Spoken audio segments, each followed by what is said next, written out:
30 days without chips would not start with empty shelves. It would start with a world that suddenly stops working the way it used to. If one critical semiconductor factory in Taiwan stopped shipping advanced chips for 30 days, the first thing to break would not be the news cycle. It would be the hidden system behind phones, cars, cloud services, AI models, weapons, and the financial infrastructure that assumes those chips will always arrive on time. And the dangerous part is that the first few days would look deceptively normal. Orders would still be placed. Dashboards would still look calm. If you want the full chain reaction, stay with me because the real damage is not where most people expect it. The first 72 hours would feel almost calm on the surface. That is what makes a chip shock so dangerous. Advanced factories do not carry huge piles of spare inventory because the entire system is built around precision timing, just-in-time delivery, and expensive components that move through the chain quickly. So when shipping stops, the problem is not immediately visible to consumers. By the end of the first week, the industries with the least room for substitution would freeze first. Car production is one of the clearest examples. A modern vehicle is not just an engine and four wheels anymore. It is a rolling network of sensors, control units, driver-assist systems, entertainment modules, battery management electronics, and safety systems. If a plant loses access to the specific chips it needs, it does not simply switch to another chip and keep going.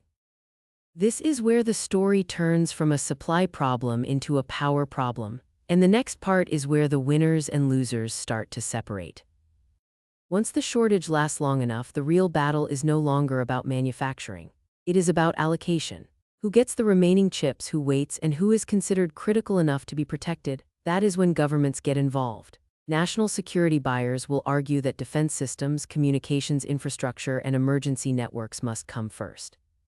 The strongest companies would not necessarily be the biggest names in consumer tech. They would be the ones with leverage over design, logistics, software, and long-term contracts. Some firms do not own the factory, but they own the roadmap. Others do not build the chip, but they control the relationship with the customer, the system integration, or the distribution channel. That distinction matters a lot in a shortage. If you're finding this useful, subscribe and follow the channel, because this is exactly the kind of scenario where small details decide who wins the next decade. After 30 days, the visible damage would go far beyond one factory line. Consumer electronics would get more expensive because supply would still be tight and backlogs would take time to clear. AI deployment would slow because the cost of expansion would rise and some planned server capacity would simply not be ready. Car production would suffer from delayed models, reduced output, and lower margins. So the question is not whether the world would survive 30 days without chips. It would. The real question is who would survive it with more leverage, more margin, and more control over the next phase of the economy. Because once a shortage like this happens, every government and every major company starts thinking differently about dependence, resilience, and strategic power. If you want more scenario analysis like this, subscribe, follow the channel, like the video, and leave a comment with the next what if you want me to break down. I read the comments and the best ideas often become the next episode. Because in a world built on invisible dependencies, the most powerful question is always the one people ask too late.